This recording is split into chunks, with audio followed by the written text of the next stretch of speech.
I think the first time we started taking interviews for the scholarship batch, we expected the kids to have a lot of enthusiasm to want to study, but we were afraid many times how supportive the parents can be, because most of them are from uneducated backgrounds and might not understand how important it is to study, even though if it means you're not going to be earning at an early age. And I think one of our first batches, there was this girl who had come for an interview, and she wanted to be an aeronautical engineer. And that's a big term to throw, And I was afraid the parents might not be proactive and would get scared and be like, no, But actually what we saw was the mother crying in support, the father beaming in pride and being like, yes, this is exactly what she's going to do and this is exactly what we want for her. And I think that was a very surprising and a very impactful moment, because I realized that kids come this far and it's appreciative, but it's also parents behind them who have such a big role to play.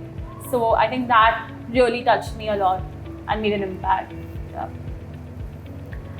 So when we started last year, and of course the interview process was the most overwhelming experience, because till now we just knew that people are facing the hardships, but face to face we were coming with live cases where children have really struggled against the odds, and they are trying to get good marks and do something.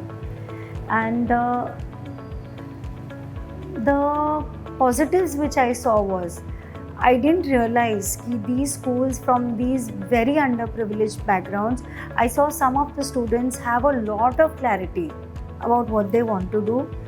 Despite having no resources, they were clear, they were researched, and they knew what they want to do. And along with them, their parents, the parents were uneducated, most of the cases, and they were totally supportive of these kids without understanding what they are doing. But they were willing to do any sacrifice so that these children could go forward. So once we selected them, and after I met them for the first 1 or 2 times, the most satisfying experience was over the period of a few months. I saw these children build up in their confidence. जो बच्चे बोल भी नहीं पाते थे, वो कितना confidence से बोलने लग रहे थे, अपने सपनों को पंख दे रहे थे और उड़ने की कोशिश भी कर रहे थे. तो ये बहुत बड़ा चेंज था. And also a personal satisfaction was I could see each child look up with so much of love for me. So that was a very happy moment for me. So that still touches me a lot. And even today, whenever they meet me, I see love in their eyes and hope in their eyes. That touches me.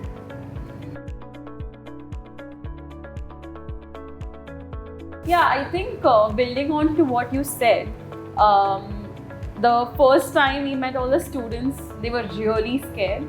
I mean, I think we had to take re-interviews for some kids who were genuinely bright but were scared. So there was this fear, how is this going to go? They were not talking too much.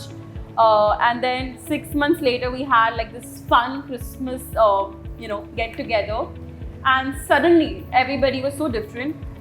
They were playing games, they were talking to us, they were cracking jokes, laughing, and there was a sense of confidence, informality, and I think we had a lot of fun that time. So that was the best thing about the foundation for now for me, that I'm getting to see the kids become friends and grow up to be confident and more oriented adults. So that's fun. Growing as a family. So Sneha said everything I was going to say. So when they started, they were just trying to find out the way ahead.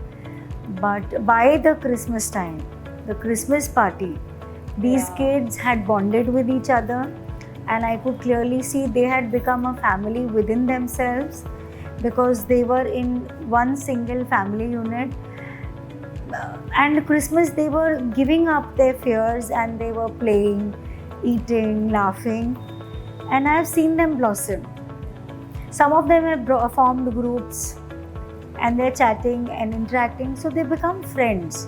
Hopefully, even when they grow up in life and they become big, this will be a family which will always be their family, apart from their real family.